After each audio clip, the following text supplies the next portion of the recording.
Boa noite a todos os colegas. Eu me chamo Letícia Halpe e sou diretora tesoureira do Conselho Regional de Farmácia do Rio Grande do Sul. Seguiremos nessa noite com as capacitações preparadas pelo CRF-RS para a Semana do Uso Racional de Medicamentos 2021, cujo tema é Vacina é Prevenção. Lembro que há mais qualificações à disposição da categoria no site do Conselho. Confira e se inscreva. Hoje teremos a palestra Implementação de Serviços Farmacêuticos do SUS para pessoas em uso de anticoagulantes orais. A atividade ela buscará apresentar como os estudos populacionais relacionados ao uso de medicamento podem subsidiar as estratégias de implementação de protocolos de atendimento farmacêutico em sistemas de saúde. Também abordará o case de Porto Alegre na implementação de serviços farmacêuticos a pacientes em uso de anticoagulantes orais. Então, alguns recados importantes eu gostaria de passar a todos.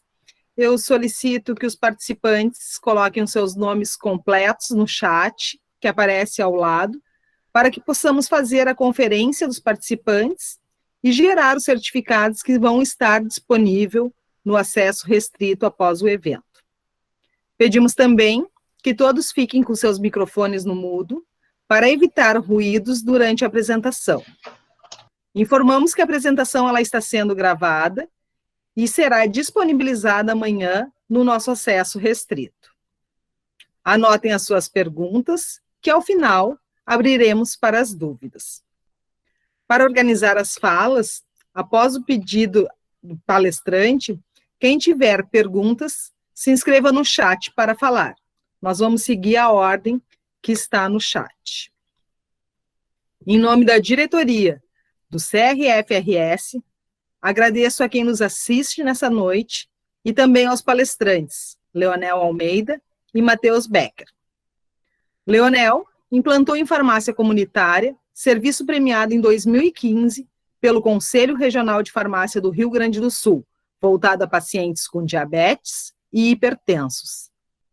Desse projeto, desenvolveu o software Portal Farmacêutico Swap, utilizado por farmacêuticos em diferentes segmentos para o registro clínico de seus atendimentos.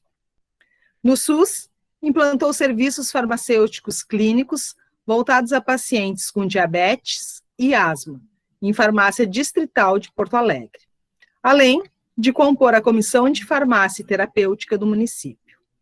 Consultor do CFF na área clínica para atualização de legislações ligadas aos serviços farmacêuticos, além de revisor e autor de publicações relacionadas ao cuidado farmacêutico. No Rio Grande do Sul, foi presidente da Comissão de Farmácia Clínica do CRF-RS em 2016. Ministra aulas em pós-graduações, no projeto de excelência farmacêutica e no curso Cuidado Farmacêutico no SUS. É graduado pela Universidade Federal do Rio Grande do Sul em 2007, especialista em farmácia clínica e prescrição farmacêutica e mestre em ciências farmacêuticas pela Universidade Federal do Paraná. O nosso outro palestrante, Matheus Becker, é farmacêutico no HPS de Porto Alegre, coordenador do CURAME, Comissão para o Uso Racional de Medicamentos do município de Porto Alegre, graduado pelo Centro Universitário Metodista IPA de Porto Alegre, em 2009. É especialista em farmácia hospitalar pelo Hospital Moinhos de Vento, especialista em informação científica e tecnológica em saúde pelo GHC Fiocruz, especialista em avaliação de tecnologias em saúde pelo IATS URGS, mestre em ciências na área de hepatologia pela Universidade Federal de Ciências de Saúde de Porto Alegre. É pesquisador nas áreas de hepatotoxicidade por medicamentos, avaliação de tecnologias em saúde e cuidado farmacêutico no SUS. Experiência profissional em farmácia hospitalar, tendo atuado em bloco cirúrgico, UTI, oncologia e quimioterapia, nutrição parenteral, farmacovigilância e farmácia clínica. Eu desejo, então, em nome da nossa diretoria, um ótimo evento a todos. A palavra é de vocês, palestrantes. Muito obrigado, Letícia, muito obrigado, primeiramente, em nome de toda a coordenação de assistência farmacêutica de Porto Alegre, pela sua oportunidade de poder compartilhar o trabalho que é de todos os farmacêuticos que estão atuando no SUS, e principalmente a todos aqueles que têm lutado para que esse farmacêutico possa ser devidamente valorizado, que possa ter seu espaço, que possa mudar a sua realidade e a realidade da comunidade, né? Também agradecer aqui ao Matheus pela presença, pela disponibilidade também. Muito feliz por ter hoje um presidente da Comissão de Uso Racional de Medicamentos em Porto Alegre, existir essa comissão e ela poder atuar de maneira independente e também normatizada dentro do organograma do município, tá? Hoje a gente vai falar um pouco de como foi o processo de implantação, ou seja, da normatização e dos estudos que embasaram a implementação de uma estratégia de implantação de serviços farmacêuticos dentro da rede de atenção à saúde. A gente vai aqui estruturar essa palestra numa primeira etapa, em que a gente dá o cenário no qual a gente está inserido em Porto Alegre, tentando demonstrar para vocês de que maneira a gente conseguiu reestruturar a organização de todos os serviços, mantendo tanto a gestão logística do medicamento, mantendo que haja estrutura suficiente para que isso possa acontecer, e, do outro lado, conseguindo espaço para a implementação dos serviços farmacêuticos de uma maneira mais estruturada. Num segundo momento, o Matheus vai, na verdade, apresentar para vocês o que é a Comissão de Uso Racional de Medicamentos, que a gente chama de CURAME, do município, quais são seus objetivos, suas atribuições, e ao fim a gente apresenta o primeiro produto dessa comissão, uma das primeiras avaliações que a comissão realizou, que foi justamente de uma nota técnica específica que normatizou a implantação desta linha de cuidado específica, que é dos anticoagulantes orais, tá bem? Então eu começo agora, em seguida o Matheus vai fazer essa apresentação, e ao fim eu volto novamente para poder falar para vocês de como a gente estruturou efetivamente, de como foi feita a organização do serviço em si, tá bem? Só um segundo que eu vou apresentar aqui a tela, só queria confirmar se todos estão enxergando. Ainda não entrou, Leonel. Agora sim. Todo mundo enxerga, então tá funcional, né? Então, eu vou falando aqui, em seguida o Matheus entra, a gente sinaliza aqui para ele também. Tá bem assim, Matheus? Só, Matheus, para seguir o protocolo direitinho, alguma coisa a falar, fale agora, ou cale-se daqui para voltar a falar daqui a pouco. Bem, boa noite, primeiro de tudo, e depois eu sigo falando aí, então. Obrigado pela... Muito obrigado. Então, gente, Porto Alegre, como organização da rede de atenção à saúde, ela é dividida em 8 gerências distritais. Nessas 8 gerências distritais, na verdade, são organizadas em 17 distritos, que, na verdade, são estruturas político-organizacionais da rede de atenção à saúde, e que, na verdade, têm características populacionais bem definidas. Essas 8 gerências distritais vão desde lá da região da Restinga, no extremo sul de Porto Alegre, até o norte, Humaitaí e Ilhas, em que diz respeito a uma região mais afastada do município e que tem lá nas ilhas locais que ainda tem uma vulnerabilidade social. Tudo isso faz com que se organizem estratégias diferentes de saúde para poder atender uma população que tem um IDH com uma variação tão grande, e ao mesmo tempo que você possa manter esses serviços de uma maneira mais padronizada ao longo dessa rede de atenção. Por isso essa divisão, né, para dar maior equidade a um território tão grande e também a uma população de 1.400.000 pessoas, aproximadamente. Cada uma dessas 8 gerências distritais, em média, tem em torno de 200.000 habitantes como área territorial de abrangência e de atendimento. Do ponto de vista da assistência farmacêutica, destas 8 gerências distritais, olhando para os serviços que tem farmácias, a gente tem os chamados dispensários nas unidades de saúde, que, bem na verdade, são estruturas menores, das quais não tem uma lista plena, ou seja, não tem toda a relação municipal de medicamentos essenciais incluídos nela, e da qual não tem a presença de farmacêutico em todos esses dispensários. Por isso, nesses locais não há dispensação de antimicrobianos, tampouco de medicamentos controlados, e, por outro lado, existe os serviços onde você tem esse atendimento específico do farmacêutico, que são distribuídos ao longo dessa rede de atenção. Hoje, Porto Alegre conta com 10 farmácias distritais, das quais disponibilizam a relação municipal de medicamentos essenciais completa, e que procedem, então, não só a parte da dispensação dos medicamentos, mas hoje todas elas contam com consultórios farmacêuticos. De 2016, em que a gente tinha apenas uma farmácia distrital com consultório farmacêutico, hoje em 2020, nós temos 14 consultórios farmacêuticos, todos eles dentro das farmácias distritais, em que nestes serviços de saúde a gente tem assistência farmacêutica plena e, ao mesmo tempo, a possibilidade de que haja um farmacêutico dedicado à dispensação e outro que está relacionado a um atendimento clínico, com agendamento definido e com, na verdade, um prontuário eletrônico com sua agenda definida, que é solicitada pela rede de atenção à saúde nas diferentes linhas de cuidado. Obviamente, hoje em Porto Alegre, a gente tem apenas uma dessas linhas de cuidados implementadas, ou seja, não só implantadas, mas em pleno funcionamento, que é a linha do cuidado do diabetes, que não é o tema de hoje. Isso foi possível graças à instituição de uma política de assistência farmacêutica municipal. Nessa política de assistência farmacêutica municipal, houve claramente a definição de atribuições e, na verdade, a organização desta política de assistência farmacêutica em dois principais eixos, tá? O eixo que é da gestão logística do medicamento, no qual você tem, desde a seleção até mesmo a programação, a aquisição dos medicamentos, esse armazenamento e sua distribuição.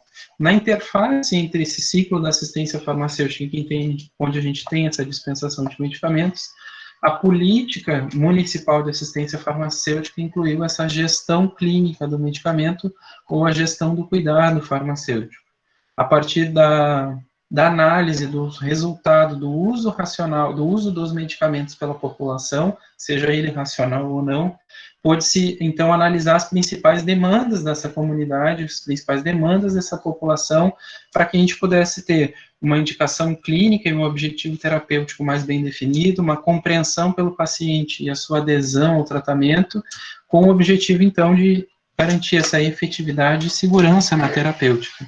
Podendo, assim, a gente constatar quais são os principais problemas de saúde dessa população e os principais problemas que são encontrados quando a gente olha para como essa população usa esses medicamentos, que vão desde um problema de saúde ainda não tratado, até discrepâncias ou duplicidades terapêuticas, e, por fim, a identificação de reações adversas ou de toxicidades, bem como erros de medicação ou contraindicações que não estejam sanadas.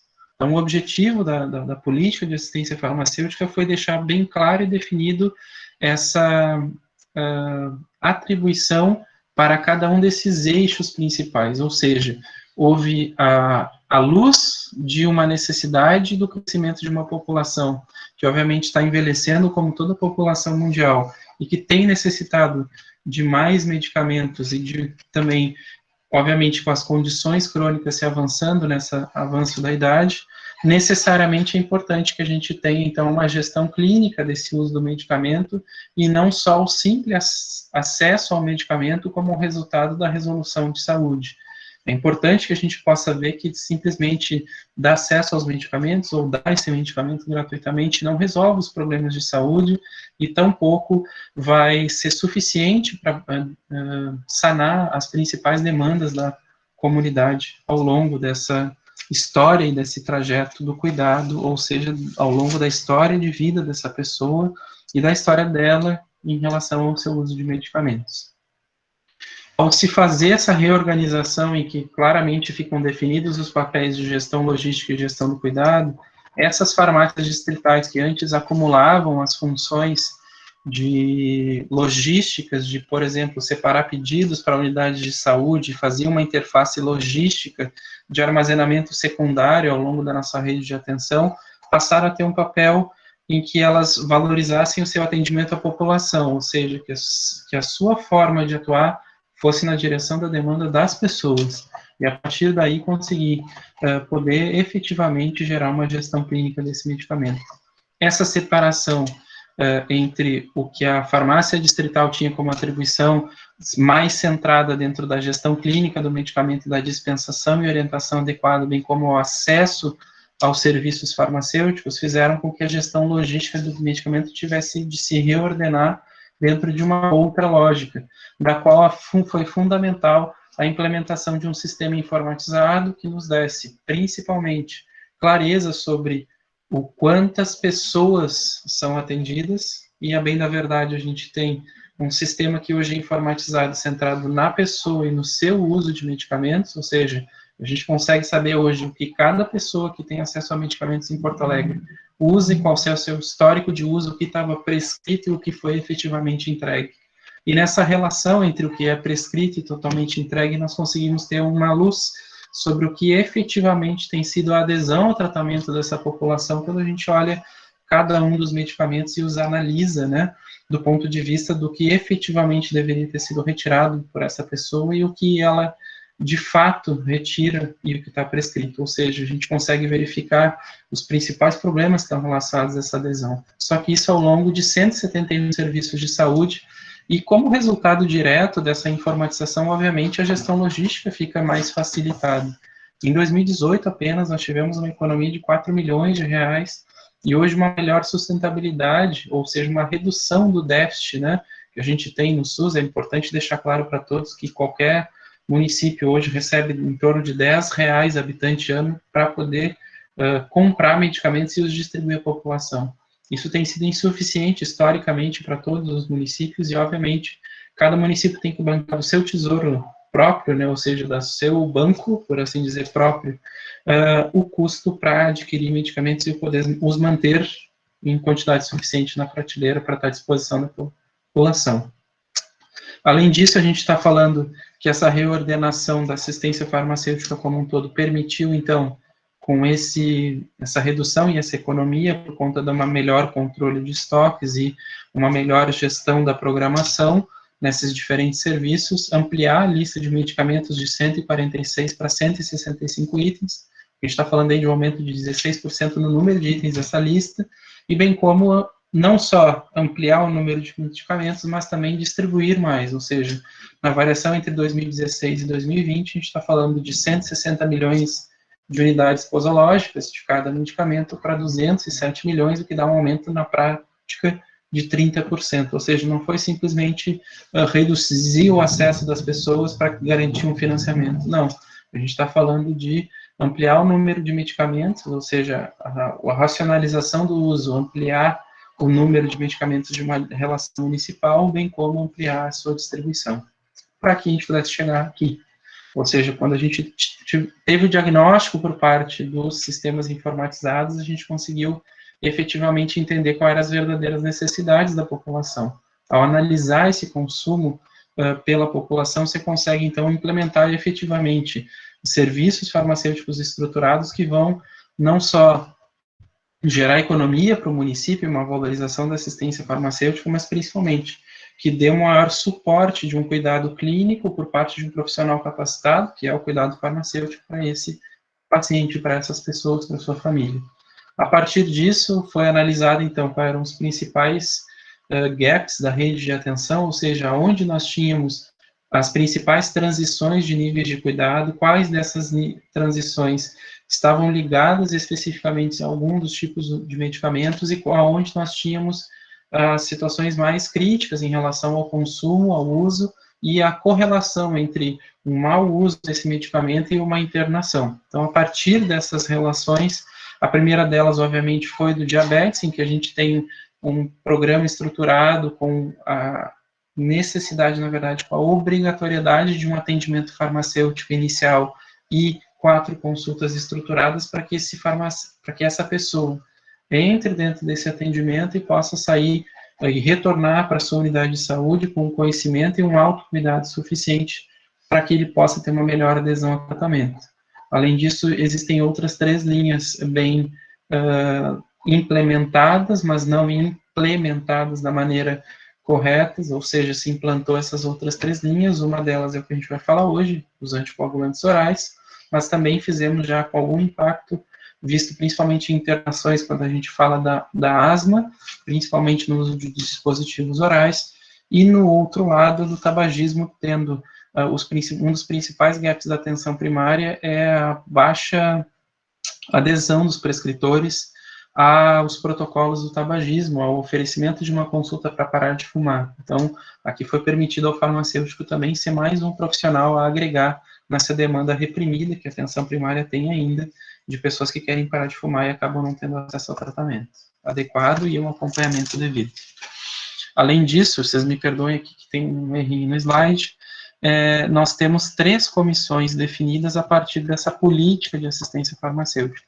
Uma delas é a Comissão de Farmácia Terapêutica, que tem hoje a atribuição de pactuar a seleção dos medicamentos no município, ou seja, definir a relação municipal de medicamentos e prestar alguns informes técnicos à Secretaria Municipal de Saúde, a COMEL, que é a Comissão de Avaliação de Medicamentos em Licitações, da qual está muito imbrincado com o processo de aquisição, permitindo assim que a gente possa ter um maior controle sobre o processo aquisitivo, tendo hoje em Porto Alegre a utilização de pregões eletrônicos, da forma de aquisição pública e mais transparente, bem como uma análise técnica correlacionada a essas outras 3 comissões, em que se avalia o uso do medicamento, o impacto que tem a inclusão do ponto de vista financeiro, que subsidia também as decisões da CFT e também da CURAME. A CURAME é mais recente, ela foi formada em 2020, agora ao final de 2020, é a Comissão para o Uso Racional de Medicamentos. Essa comissão é composta, então, por diferentes atores, dos quais o Matheus, obviamente, vai falar para vocês, mas, na verdade, ela surgiu como uma necessidade de avaliar devidamente esse uso dos medicamentos, que é o qual hoje a gente tem um sistema informatizado, ou seja, qual é o impacto da adesão ao tratamento nas nossas condutas, quais os processos que a gente faz no momento da dispensação que dão uma melhor ou menor adesão ao tratamento. Então, eu passo aqui a palavra ao Matheus para poder falar essa parte aí da CURAME, que é tão importante e que tem nos dado tantos impactos positivos.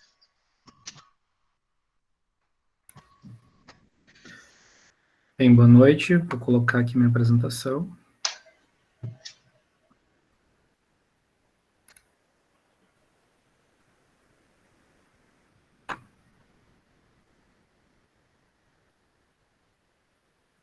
Todos enxergando?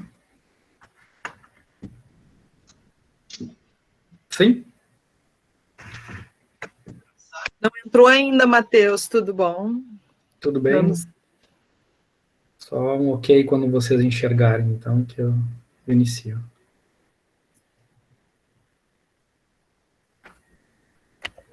Espera aí.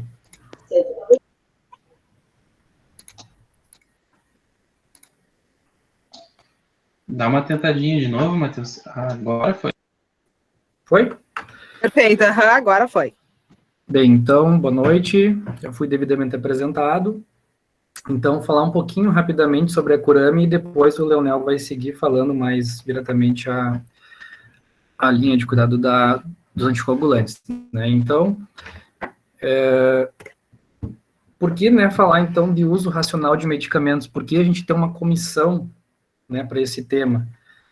E isso é uma coisa até interessante, porque nós, né, é de conhecimento dos farmacêuticos, a gente estuda e conversa muito sobre as comissões hospitalares ou comissões de farmácia terapêutica. E, na verdade, nessas comissões de farmácia terapêutica é inerente a questão de tratar o uso racional dos medicamentos. No entanto, essas comissões, né, acumulam diversas outras atribuições e a gente percebe que quando, de acordo com a nossa necessidade, o uso racional de medicamentos, até nós pegando esse contexto de pandemia, surgiu como uma necessidade a gente entender, né, e ter essa informação sobre o uso racional, sobre a questão da evidência. Então, né, em alguns locais a gente precisa ter uma comissão mais forte para estruturar um serviço, para mas em alguns locais onde já tem uma estrutura adequada, né, o passo seguinte seria a gente ter uma comissão voltada para a atual necessidade. Como o Leonel falou, a partir do amadurecimento, da evolução da assistência farmacêutica de Porto Alegre, né, foi detectada essa necessidade de a gente olhar para o cuidado, para como esse medicamento está sendo utilizado. Né, que se nós tínhamos uma dificuldade que o paciente tivesse acesso, conseguisse o medicamento, né, a partir do momento que ele tem o medicamento, né, a gente precisa avaliar se ele está realmente sendo usado de forma adequada. Então, por que falar desse uso racional? Né? A gente fala bastante, mas o que envolve o uso racional? O uso racional, na verdade, é um termo bastante amplo, né, que a gente às vezes fala, né, rapidamente, e às vezes até nem se toca em tudo que envolve o uso racional. Mas o uso racional, na verdade, ele vai estar diretamente envolvido com a eficácia de uma terapia, de um medicamento, que na verdade é o objetivo principal, né, da resolução de um problema de saúde. E com esse tratamento, a gente vai ter questões de segurança associadas. E essa segurança, ela está associada também à eficácia, à continuidade do tratamento, e ela vai impactar em custos, né? Custos da aquisição do medicamento, a custo de repente, um evento adverso, ou um novo problema de saúde a partir do uso do medicamento. Então, o uso racional de medicamentos, ele é, na verdade, muitas questões que estão envolvidas, não somente o uso adequado do medicamento, mas ele reflete, na verdade, todo o restante do ciclo da assistência farmacêutica. E uma coisa que a gente tem que ter bem claro, que a partir dos dados que a gente consegue, né, mensurar do uso dos medicamentos, é que a gente vai ter uma real condição de fazer um planejamento adequado. Então, nós somos muito acostumados a ter aquela questão do planejamento focado num consumo, mas seria uma evolução nossa nós termos o planejamento a partir dos resultados clínicos que nós conseguimos com a dispensação dos medicamentos, não a partir dos consumos, né? Então, o uso racional, ele vai estar tentando juntar essas questões de planejar, mas com resultado clínico. Então, só para contextualizar, a gente tem o ciclo da assistência farmacêutica e, obviamente, né, todos estamos acostumados com ele, mas tem uma questão que, na questão do uso racional, é muito importante, que seria a utilização do medicamento. E a utilização do medicamento, ela envolve muitas etapas. Se nós formos pensar da ótica médica, né, o paciente chega, vai ter o seu diagnóstico, vai ser, né, avaliado e vai ter uma prescrição. E a partir da ótica médica, ele vai, né, está feito, digamos, a resolução do problema do paciente, foi diagnosticado e foi prescrito. Mas, na nossa realidade, nós sabemos que a utilização envolve etapas muito críticas, desde essa prescrição realmente estar adequada, desde nós conseguirmos fazer que essa dispensação ocorra de maneira correta, segura. Temos a questão da administração, que pode ser feita num contexto hospitalar por um profissional de saúde, ou, no caso da comunidade, o próprio paciente fazer a administração. Então, essa administração, ela é segura, ela está sendo feita de maneira adequada, está sendo levada em conta a segurança desses medicamentos, e esses resultados, eles fazem parte da utilização, eles têm que ser mensurados, eles vão ser importantes. Então, tudo isso faz parte da utilização dos medicamentos. Então, a gente tem que entender como um processo complexo a utilização. Muitas vezes, não parece ser dada essa importância para a utilização. Portanto, a gente consegue realmente justificar a necessidade de uma comissão para avaliar a utilização dos medicamentos, ou seja, de um uso racional. E ainda, tendo essa condição de avaliar todos esses fatores, a gente precisa registrar isso, a gente precisa saber fazer esses registros e usar esses dados a nosso favor. Então, assim, só exemplificando, quando um farmacêutico ele pega uma prescrição, né, no seu âmbito, ele vai avaliar essa prescrição, né? Só para a gente entender que a gente tem diversas etapas. Então, começamos pela prescrição. O paciente, então, vem com a prescrição, a gente vai avaliar o medicamento. Se a gente consegue identificar que medicamento é esse. Esse medicamento identificado, ele vai ter uma dose. A gente vai ter que ver se essa dose vai estar adequada. A gente vai ter que ver se tem uma via descrita, se essa via é seguida por uma forma farmacêutica que seja adequada a essa via.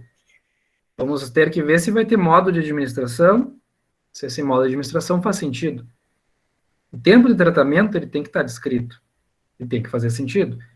Nós vamos avaliar a indicação.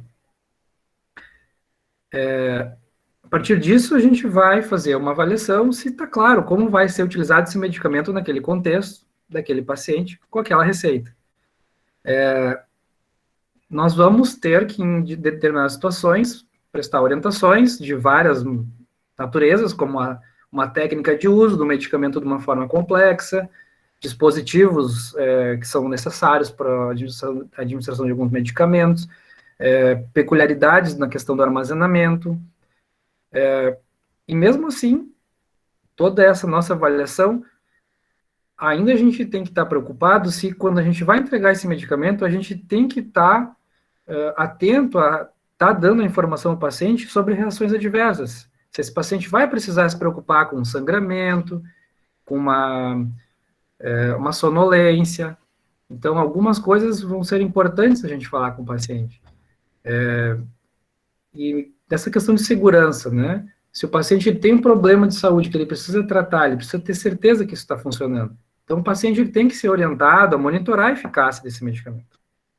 Então, no momento da dispensação, da avaliação da prescrição, nós temos que pensar como vou falar com esse paciente para ver se ele vai ter condições de monitorar essa eficácia, ele vai medir pressão, ele vai ter ele tem seu kit para montar de glicosímetro. Então, a gente faz, assim,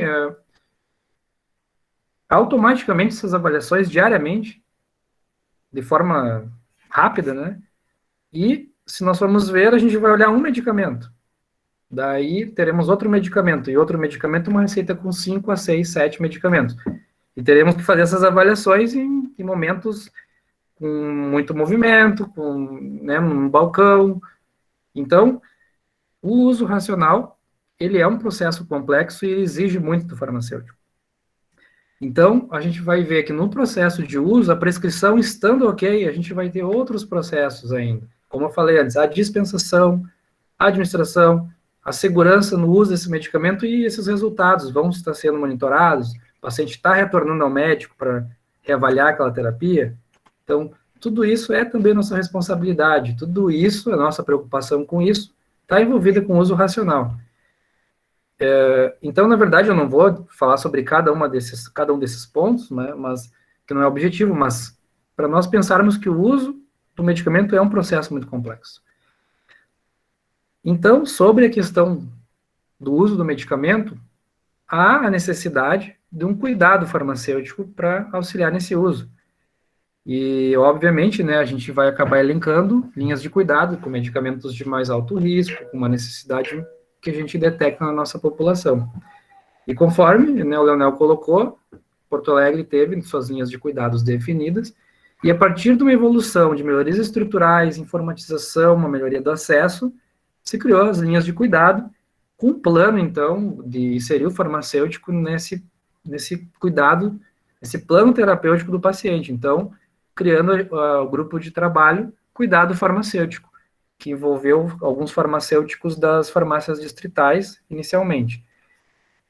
Tendo evoluído para a questão de consolidação da linha de diabetes e da evolução das outras linhas, foi criada a necessidade de ter uma comissão, permanente para avaliar o uso racional. Então, o grupo do cuidado teve uma transição para uma comissão permanente.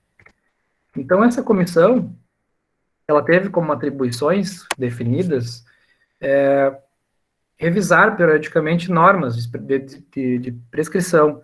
Então, a partir das necessidades que nós detectamos nas dispensações, nas farmácias, são discutidas como a gente vai tratar os diferentes os diferentes problemas e tentar normatizar e uniformizar essas regras de prescrição, né, adequando a segurança, a eficácia e o acesso do paciente. Trabalhar com protocolos, então, validando, auxiliando a elaboração destes pelos diferentes serviços.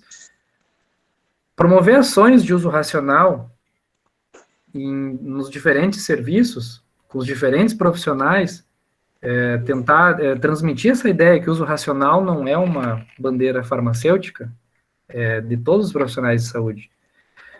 Promover ações de farmacovigilância, então estar atento a essas questões. Garantir o cumprimento das resoluções, então todas as questões de normas nós temos que estar atentos se estão sendo cumpridas, se realmente, até porque nós temos as farmácias distritais e os dispensários, então o medicamento ele está com grande capilaridade na comunidade, mas o farmacêutico não está presente o tempo inteiro em todas essas unidades, então é de suma importância nós estarmos monitorando se está sendo adequado, se está sendo cumprido essas normas.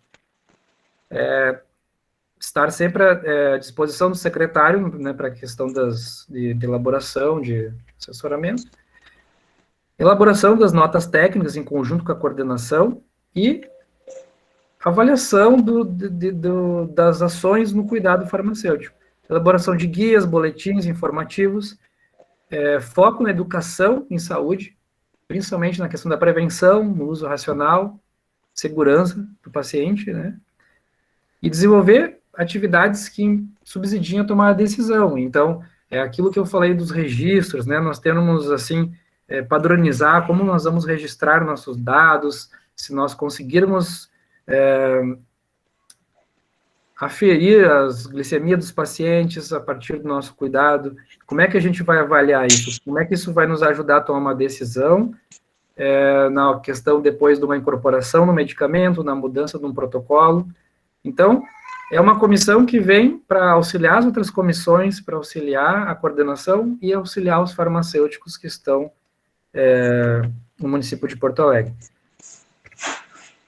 Então, a pirâmide é composta por dois farmacêuticos do município, então, do hospital, farmácia distrital, o núcleo de distribuição e também do apoio dos farmacêuticos do apoio. Aqui, então, eu trago um exemplo de uma das nossas reuniões, que sempre vem assuntos pertinentes, os farmacêuticos trazem problemas que encontram no seu dia a dia, então é debatido, colocados nossos problemas e o que a gente pode fazer para melhorar, não só na questão dentro da farmácia, mas fora da farmácia, né? O quanto a gente pode agir com os prescritores, na questão da política, e sempre ser uma comissão aberta à discussão sobre o uso do medicamento e sempre em prol do paciente. Então, era isso, pessoal. Passo a palavra para o Leonel, então.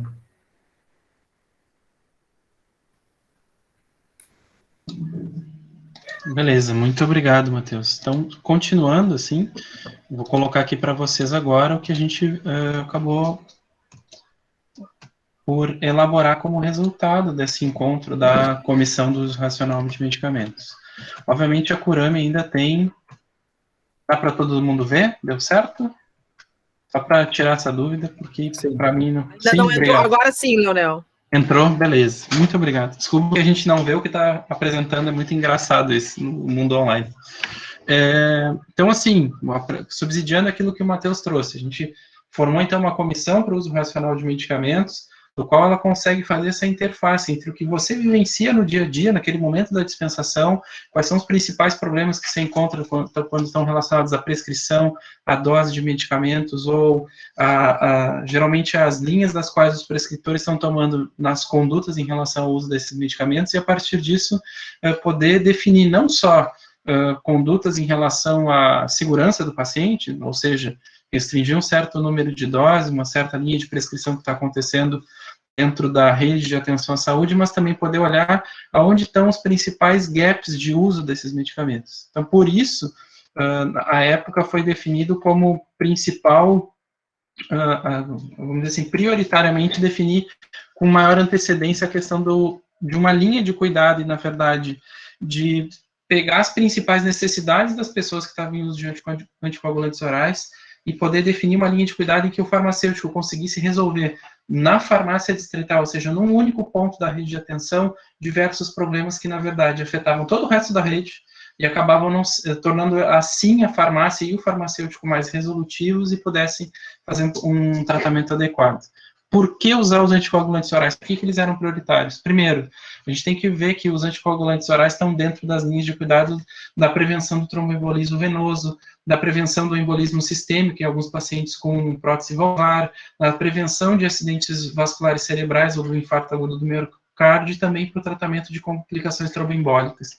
Então, há um risco associado a esses medicamentos. Não só do ponto de vista do perfil do paciente do qual ele está indicado como tratamento, mas também, se a gente for olhar para o único anticoagulante oral que a gente tem disponível na REMUME e também nas relações nacionais, estou falando de anticoagulantes orais, tá, só para deixar claro, o único anticoagulante oral que a gente tem é a varfarina, que quando a gente observa, por exemplo, aonde ele atua dentro da cascata de coagulação, a gente está falando pelo menos de 4 fatores envolvidos com a varfarina, enquanto os outros anticoagulantes orais, chamados de novos anticoagulantes orais, têm um menor número de atuações ao longo dessa cascata de coagulação. Qual é o resultado disso? A gente tem um medicamento com um grande tempo de meia-vida, com um efeito de pico que é muito longo, e por isso precisa ter um grande número de exige dos prescritores e também da rede de atenção um maior grau de monitoramento. Por quê? Porque tem um baixo índice terapêutico, um elevado número de interações medicamentosas, a gente está falando aí do medicamento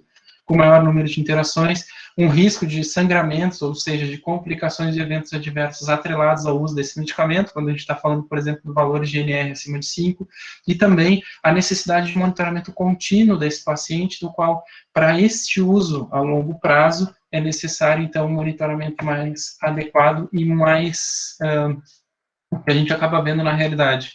Quanto mais contatos com profissionais de saúde, melhor é o monitoramento e os desfechos em saúde desses pacientes. O principal risco, obviamente, é a formação de sangramentos ou da baixa efetividade que pode gerar, então, essa formação de coágulos.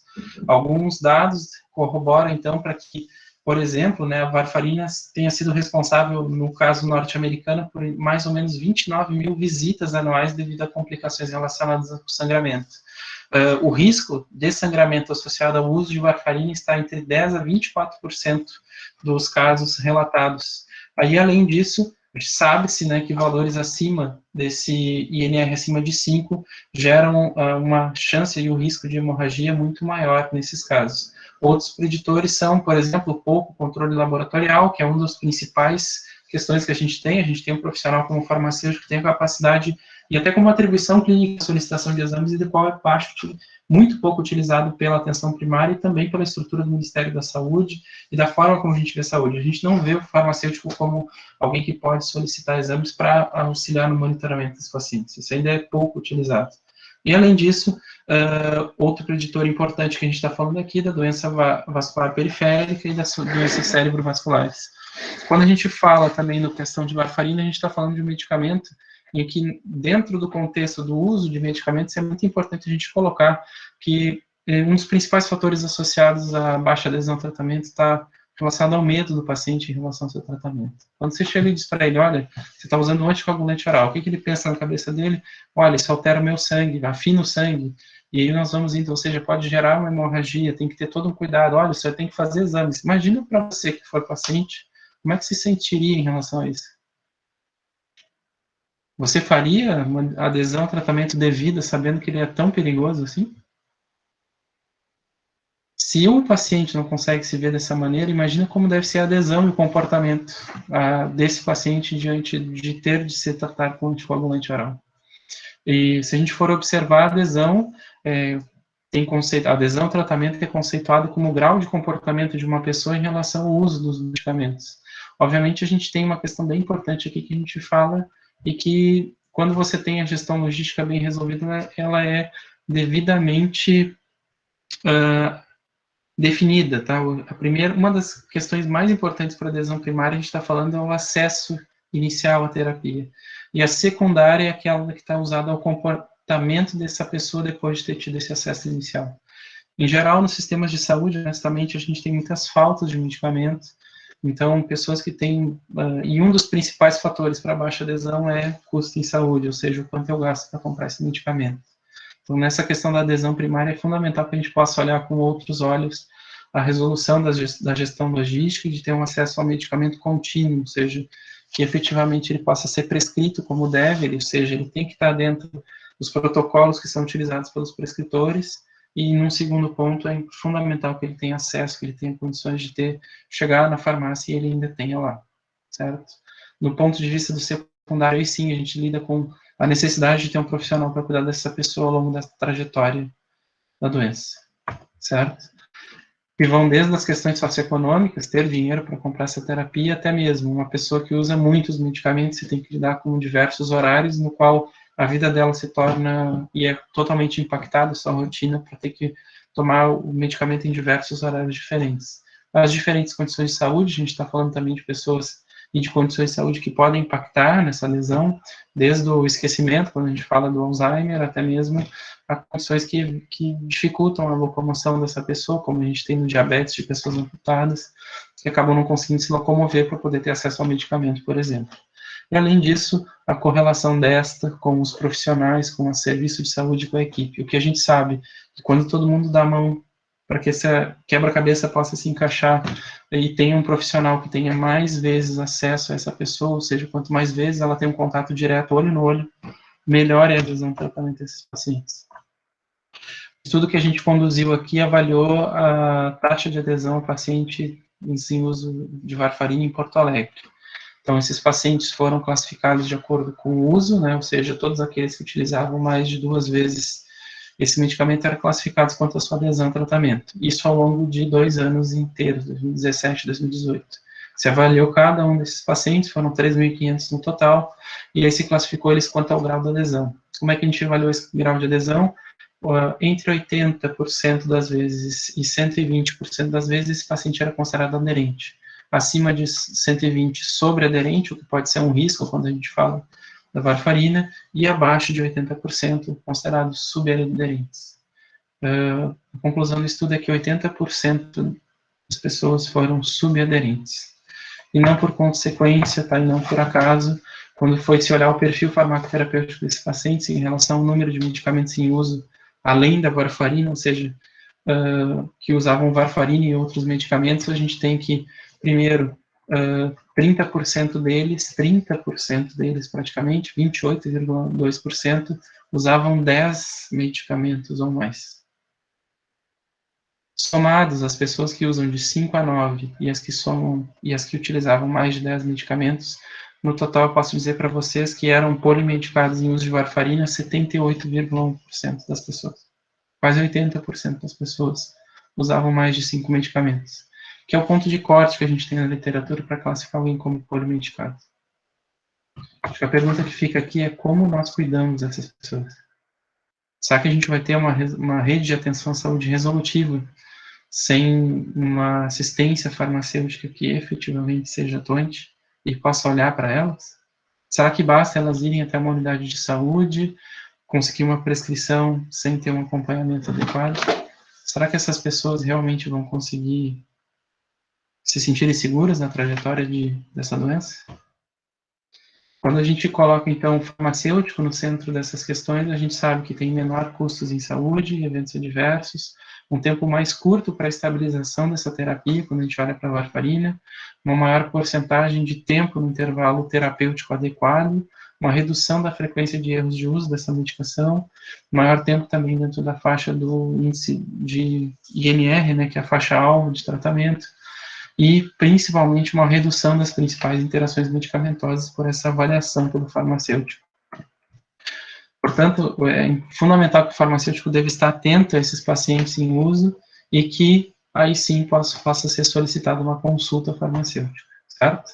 Da maneira como a gente estruturou as consultas dos farmacêuticos, nessa consulta devem ser vistas as necessidades de saúde desse paciente, um acompanhamento farmacoterapêutico adequado e o acesso, e aqui entra o ponto que foi fundamental, que a gente viu que era a principal demanda de quem estava no dia a dia, que existiam muitas pessoas que estavam há anos utilizando varfarina sem ter nunca mais feito nenhum exame de TPNR. Pessoas de 2, 3 anos de uso sem o devido acesso laboratorial, ou seja, sem poder verificar efetivamente que estava dentro da dose-alvo, ou seja, dentro da faixa adequada e com a dose ajustada. Então, são dois principais pontos dessa consulta que foram estruturados para que um drive, onde vocês têm acesso a toda essa nota técnica, tá, gente? Mas, principalmente, essa consulta farmacêutica identificava, então, os principais problemas e orientações e definia um plano de cuidado do qual pacientes fora da faixa-alvo se dá independência ao farmacêutico para solicitar os exames para a rede de atenção à saúde, então, se a solicitação é online, a pessoa já sai com o voucher na mão para poder fazer essa solicitação. Pacientes fora do alvo receberam, então, um ajuste de dose conforme o protocolo definido, está lá definido nesse drive, como é que faz esse ajuste de dose, e iam sendo feitas solicitações semana a semana, conforme o protocolo, para que daí esse paciente fosse devolvido para a atenção primária, recebesse uma alta já dentro da faixa-alvo do INR. Para aqueles que estavam no alvo, mas apresentavam algum problema de adesão ou baixo conhecimento, se fazia uma consulta específica de segmento até que esse paciente apresente adesão e conhecimentos satisfatórios, ou seja, que o farmacêutico possa trazer para ele esses pacientes que são de alto risco e, a partir disso, poder proceder a uma alta desse acompanhamento.